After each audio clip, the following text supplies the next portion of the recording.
Yeah. So moving on from you know these discussions about education and moving again to the deep philosophical part that we were in, what are the books that have had the most impact on your life? So Here.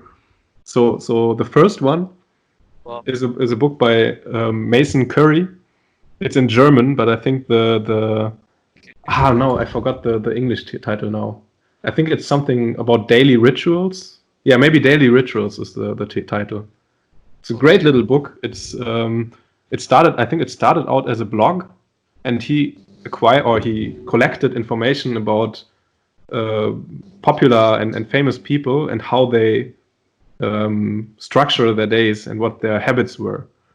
So not only not only contemporary persons, but for example, Ernest Hemingway, Vincent van Gogh, Pablo Picasso. So artists, scientists, and significant people from the past.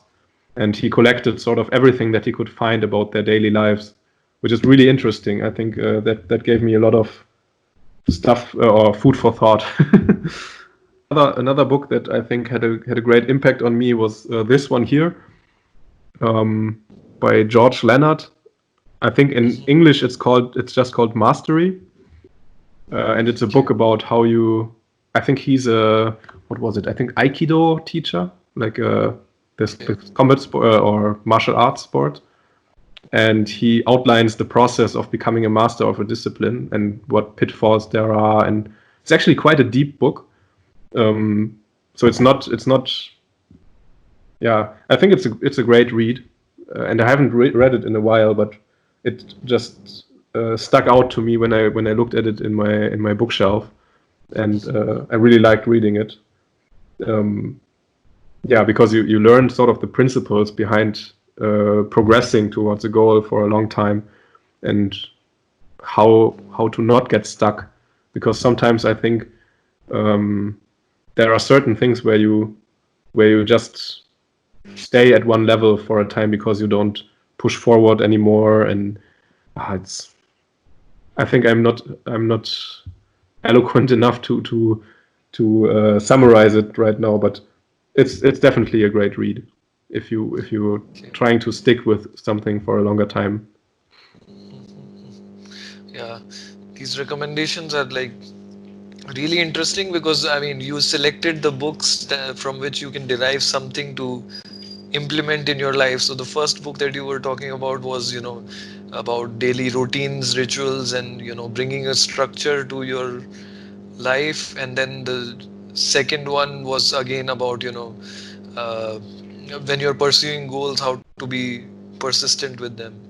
And especially for the first one, I think I'll definitely read at least the first one, because I'm someone who always tries to structure his day. So I now have set reminders for different kinds of activities, and I try to keep the same structure for at least the first 5 days of the week. I mean, it's Mm. super hard to stay consistent because then there's also randomness as you proceed throughout the day. Maybe you get a call from someone, or you got Yeah, yeah sure. Something can throw you off. something comes up.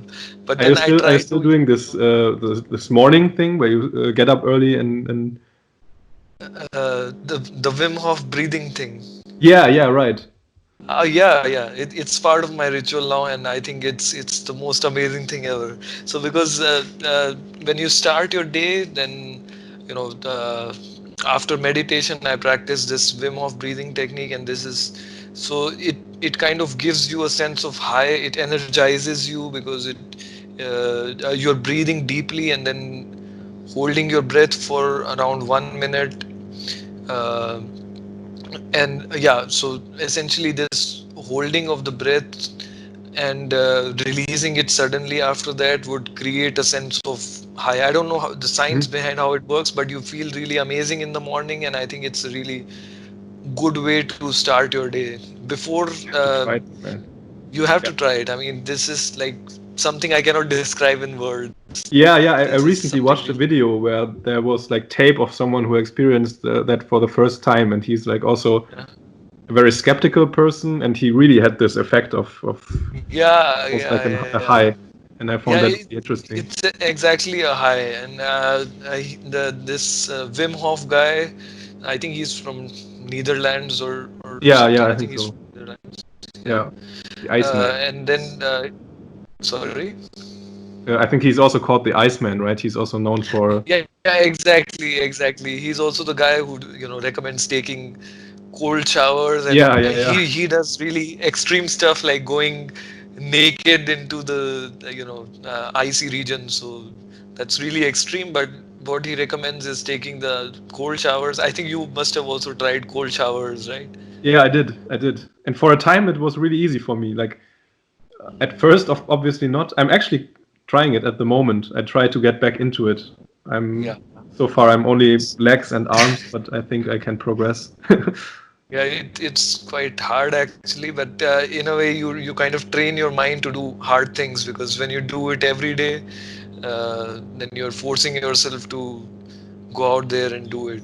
Yeah, And it's then like a when a first win in challenge the morning. comes, yeah, and when a challenge comes during the day, you already are, you're developing those mental calluses, as Yeah, David Goggins would put.